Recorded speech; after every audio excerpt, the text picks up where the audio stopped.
Before we dive into this incredible tale from the frozen fjords of ancient Scandinavia, please hit that like button if you enjoy stories of Norse mythology and Viking adventures. Don't forget to subscribe to our channel for more legendary tales, and let us know in the comments where in the world you're watching this video from. Your support helps us bring these ancient stories to life. The salt-crusted winds of the North Sea howled across the rocky shoreline like the breath of angry gods, carrying with them the promise of another harsh winter. I was only 15 summers old when I first laid eyes upon the thing that would change my fate forever. The morning mist clung to the jagged cliffs of our settlement like ghostly fingers, and the tide had retreated farther than I had ever seen it go, revealing secrets that the ocean had jealously guarded for countless ages. My name is Alric, son of Thorvald the shipwright, and I was born under the sign of the wolf in the year when the great comet blazed across the heavens. Our village, nestled between towering granite cliffs and the endless expanse of the North Sea, had weathered many storms, both literal and metaphorical. We were a hardy people, shaped by the unforgiving landscape and the capricious nature of the sea that both sustained and threatened us. That fateful morning, I had risen before dawn to check the fishing nets my father had set the previous evening. The air was crisp with the bite of early autumn, and my breath formed small clouds as I made my way down the treacherous path that led from our village to the shoreline below. The familiar scent of seaweed and brine filled my nostrils, but there was something else in the air that morning, an electricity, a tension that made the hair on my arms stand on end. As I rounded the final bend in the path, my eyes fell upon something that defied explanation. There, half buried in the coarse sand and surrounded by a tangle of seaweed and driftwood, lay an egg of impossible proportions. It was easily the size of a grown man, its surface a deep, iridescent blue-green that seemed to shift and shimmer in the pale morning light. Strange runes and symbols were carved deep into its shell, their meaning lost to me but somehow familiar, as if I had seen them in dreams I could no longer remember. The egg pulsed with a rhythm that reminded me of a heartbeat, and I could feel warmth radiating from it, even as I stood several paces away. Around it, the sand had been disturbed in peculiar patterns, spirals and circles that seemed to have been drawn by some intelligence far greater than any mortal hand. Pieces of driftwood had been arranged in precise geometric shapes, and shells of extraordinary size and beauty formed concentric rings around the mysterious object. I approached cautiously, my hand instinctively moving to the iron knife at my belt. My father had taught me well the wisdom of being wary of things that appeared unnatural or out of place, for in our world such things often brought either great fortune or terrible doom. As I drew closer, I could hear a faint sound emanating from within the egg, a low, rhythmic thrumming that seemed to resonate in my very bones. The runes carved into the shell became clearer as I knelt beside it, and though I could not read their meaning, they filled me with a sense of ancient purpose and terrible responsibility. Some were angular and sharp, like the tracks of ravens in fresh snow, while others flowed like water or flame, seeming to move and dance before my eyes. Among them, I recognized a few symbols that my grandfather, old Ingvar the Wise, had shown me in his collection of carved stones, symbols he claimed were older than the gods themselves. I reached out tentatively to touch the surface of the egg, and the moment my fingertips made contact with its shell, visions flooded my mind. I saw great serpents moving through dark waters, their scales catching starlight as they wound their way through the roots of the world tree.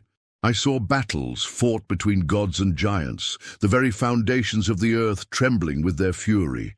And I saw myself, older but somehow unchanged, standing at the edge of the world as everything I had ever known crumbled into chaos. The visions lasted only moments, but they left me gasping and disoriented. The egg's pulsing had grown stronger, more urgent, and I realized with growing certainty that whatever lay within was close to emerging. I should have run then, should have alerted the village elders and let them decide what to do with this strange gift from the sea. But something held me there, a compulsion I could not name, a sense that this moment had been destined since before my birth. It was then that I heard the voices approaching from the north, rough, guttural sounds that I recognized as the language of raiders from across the narrow sea. My blood turned to ice as I realized that a longship must have landed under cover of darkness, its crew now scouring our coastline for anything of value they could carry away. I had heard the stories of such men, warriors who served no king and honored no god save gold and violence. I counted at least 4 distinct voices, growing closer with each passing moment. They spoke in excited tones, and I caught enough of their words to understand that they had spotted something unusual on the beach, something that had drawn them away from their original plan to raid our village under cover of dawn. They were coming for the egg. My mind raced with possibilities. I could abandon the mysterious object and flee back to the village to raise the alarm, but by the time our warriors could respond, the raiders would have made off with their prize. I could attempt to hide the egg, but its size made concealment impossible, or I could stand my ground and try to protect it, though at 15 I was hardly a match for seasoned raiders. The thrumming from within the egg grew more intense, and hairline cracks began to appear across its surface. Whatever was inside was trying to break free, and I realized with crystal clarity that I would not, let these thieves steal what felt like the most important discovery in the history of our people. I drew my knife and positioned myself between the egg and the approaching voices, my heart hammering against my ribs like a caged bird. The blade felt pitifully small in my hand, but it was sharp and true, forged by my father's own skill from good iron. If I was to die on this beach, at least I would die with honor, protecting something sacred from those who would defile it for mere profit. The first raider came into view around an outcropping of weathered stone, and I felt my courage waver. He was a giant of a man, easily twice my weight, and bearing the scars of countless battles. His beard was braided with iron rings, and the axe in his hands looked capable of splitting a shield with a single blow. Behind him came 3 more warriors, each as formidable as the first, their eyes alight with greed as they spotted the egg. "Well, well," the first raider said in accented Norse, his voice like grinding stone. "What have we here? A boy playing guardian to some sea witch's bauble?" He laughed, a sound devoid of warmth or humor. "Stand aside, whelp, and perhaps we'll let you live to see another sunrise." I raised my knife, trying to keep my voice steady as I replied, "This shore belongs to my people, and I'll not let you take what the sea has given us." The words sounded braver than I felt, but I meant every one of them. The raiders exchanged glances and burst into laughter. "Listen to the pup bark," one of them called out. "He thinks his little sticker can turn aside honest steel." But their leader's expression had grown more serious as his eyes studied the egg behind me. "That's no ordinary find," he murmured, his voice filled with a mixture of awe and avarice. "Look at those markings, boys. That's godwork if I ever saw it, worth more than all the gold in 3 kingdoms."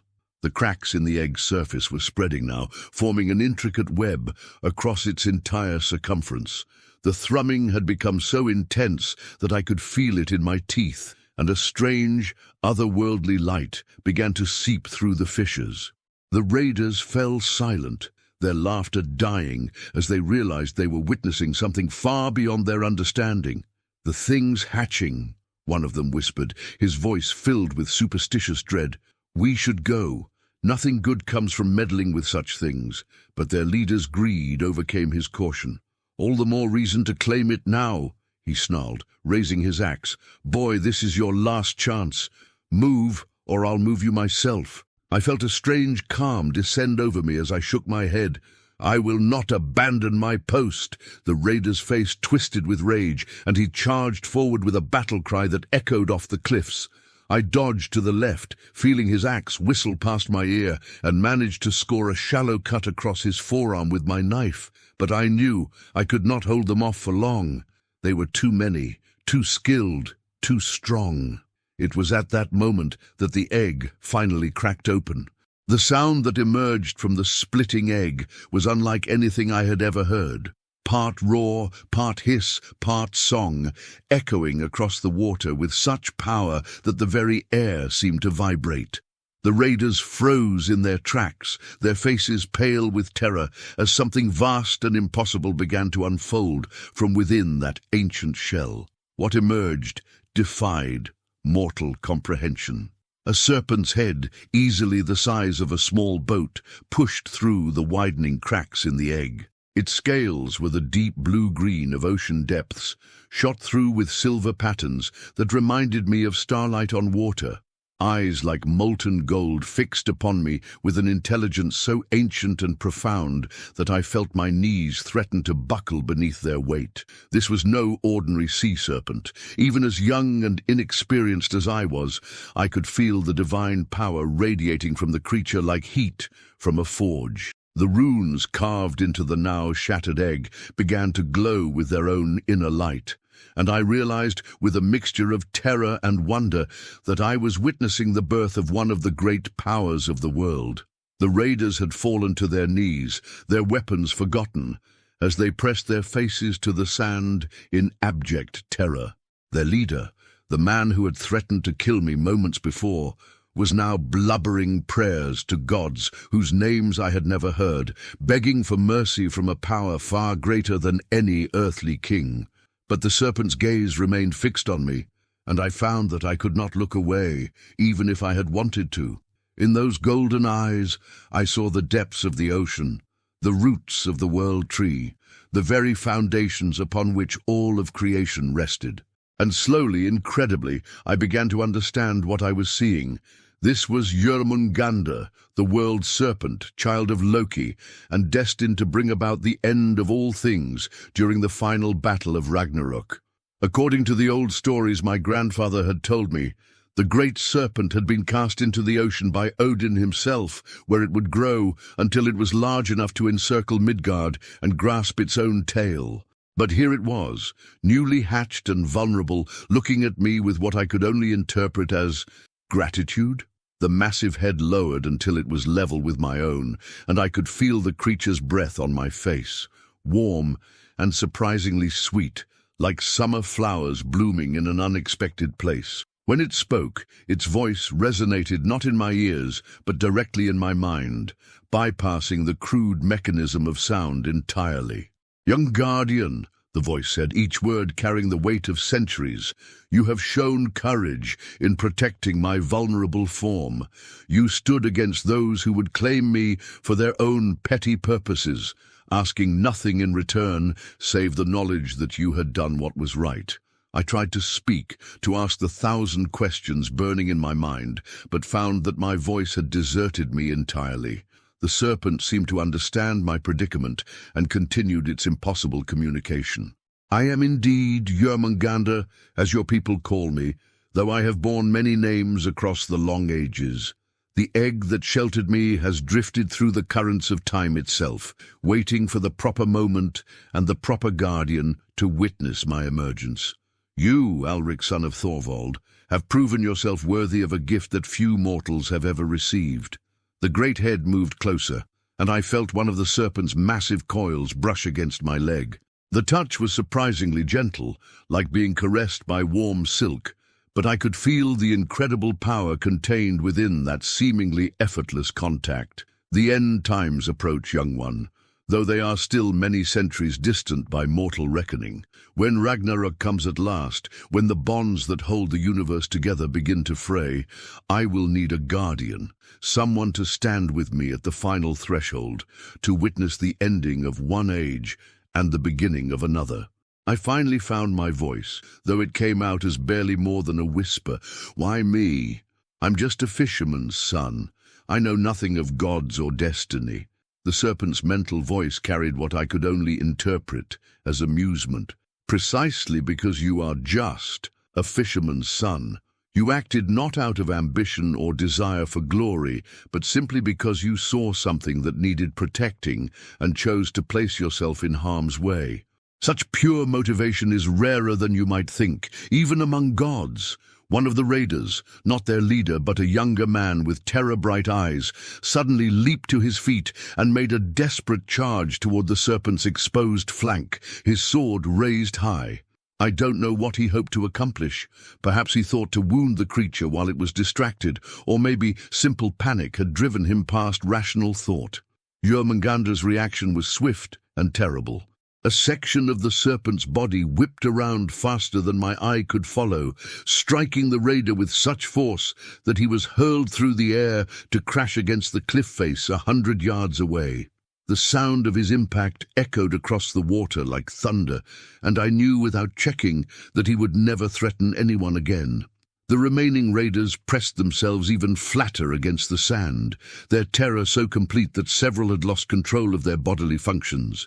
I felt a moment of pity for them. They were killers and thieves, yes, but they were still human beings faced with something far beyond their understanding or ability to combat. They came here to steal and destroy, Jörmungandr observed, apparently reading my thoughts, but they are beneath my notice now. You, however, have earned a place in the great tapestry of fate. The serpent's massive form began to shift and coil, preparing to return to the sea that was its true domain. But before it departed, that great head came close to me one final time, and I felt something brush against my forehead, not a physical touch, but something deeper, more fundamental. The sensation was indescribable. It was as if lightning had struck me, but instead of pain, I felt only a warm tingling that spread through every fiber of my being. My vision blurred, and for a moment I saw the world through eyes that had witnessed the birth of stars and the death of civilizations.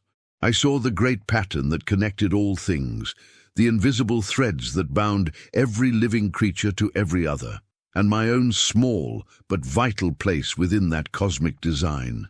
When my sight cleared, I found that everything around me seemed somehow more vivid, more real than it had been moments before. Colors were richer, sounds were clearer, and I could feel the pulse of life in every grain of sand beneath my feet. More surprisingly, I realized that I was no longer afraid, not of the great serpent before me, not of the implications of what I had witnessed, not even of my own uncertain future. "It is done," Jörmungandr said, and I could hear satisfaction in that mental voice. "You are bound to me now, young guardian, as I am bound to you. Death cannot claim you while our compact endures, for you will be needed when the final days arrive. Until then, live your life as you see fit, but know that you carry within you a spark of the divine, a gift that will sustain you through all the long years to come." The serpent began to move toward the water, its massive coils leaving deep furrows in the sand. As it reached the surf, it paused and looked back at me one final time. "We will meet again, Ulrich, son of Thorvald. When the wolves are loose and the sky burns with unnatural fire, when the roots of Yggdrasil tremble and the gods themselves prepare for their final battle, you will stand with me at the edge of all things. Until that day, remember this. Immortality is both gift and burden. Use it wisely." With those words, the World Serpent plunged into the North Sea, its massive form disappearing beneath the waves with barely a splash. The water, where it had entered, remained unnaturally calm, forming a perfect circle that seemed to pulse with its own inner light, before gradually fading back to the normal grey-green of the Northern Ocean.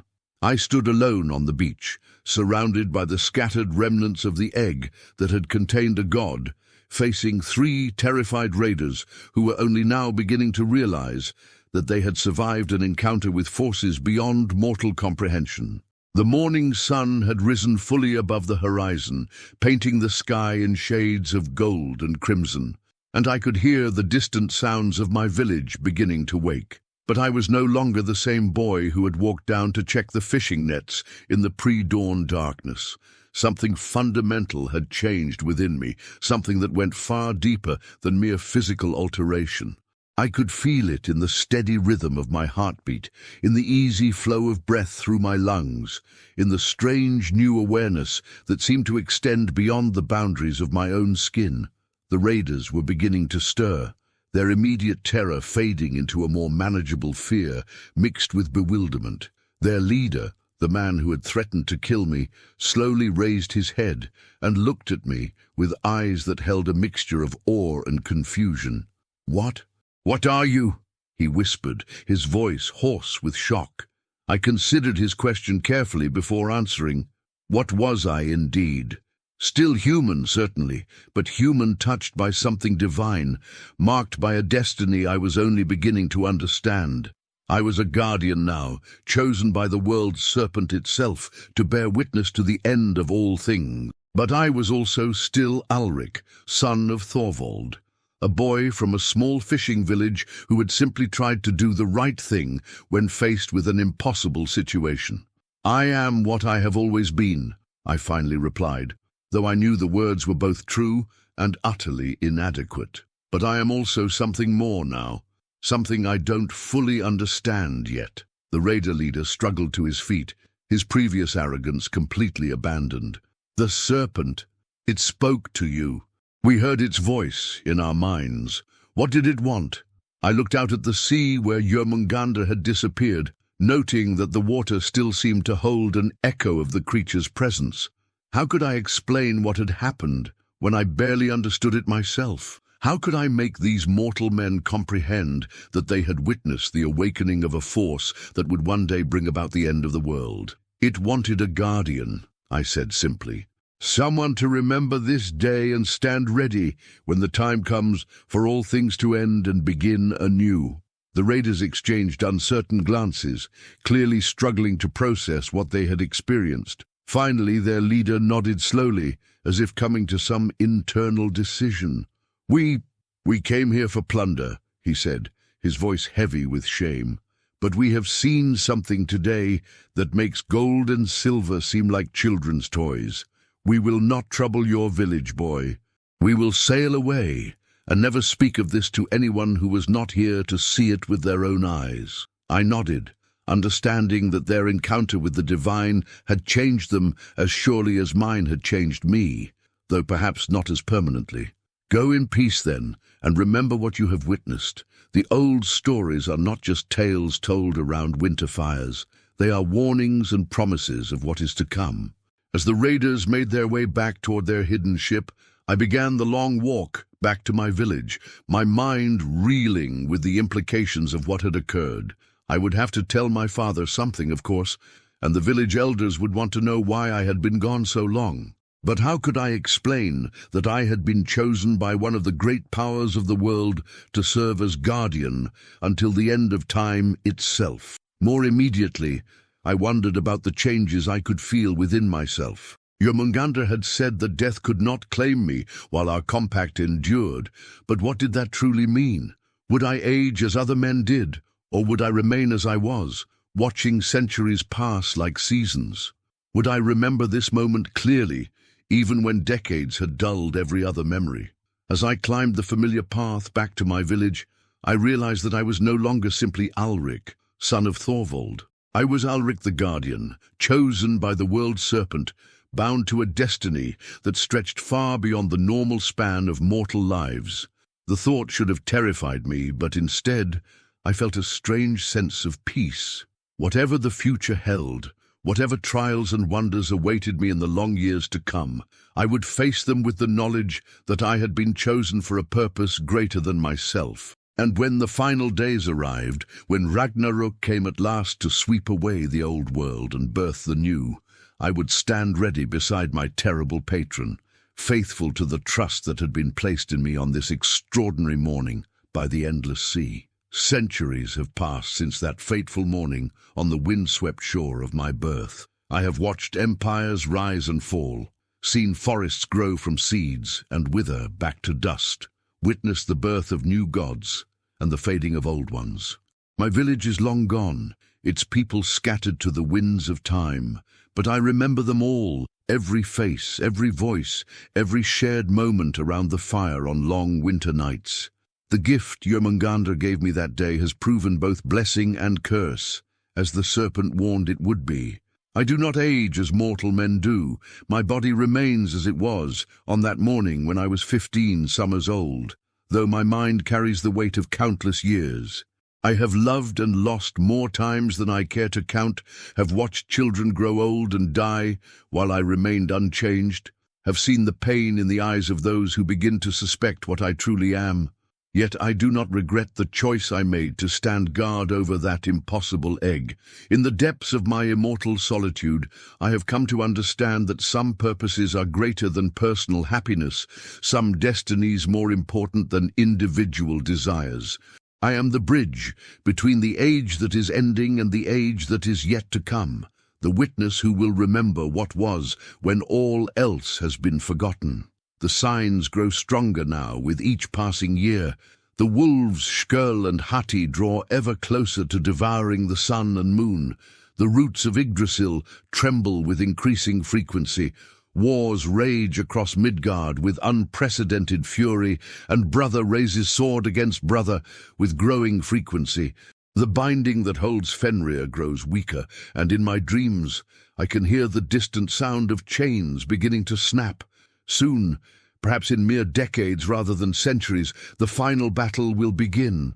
The gods will march to their doom on the plain of Vigrid, and I will stand beside my ancient patron as the World Serpent rises from the depths to fulfill the destiny written in the stars before time began. Together, we will witness the ending of all things, and perhaps, if the old stories speak true, the beginning of something new and wonderful beyond imagining. Until that day, I remain Alric the Guardian, last son of a forgotten village, keeper of impossible memories, servant of the serpent who chose him when the world was young and the future stretched before us like an uncharted sea. The end comes for all things, but it is not always truly the end. Sometimes it is simply the doorway to something greater than what came before. I wait, and I remember, and I stand ready for the call that will surely come. Thank you for watching this tale of ancient destiny and divine purpose. If you enjoyed this story of Alric and his encounter with Jörmungandr, please give it a thumbs up and let us know in the comments what other Norse legends you'd like to see brought to life. Don't forget to subscribe for more mythological adventures. And remember, the old stories never truly die. They just wait for the right moment to awaken once again.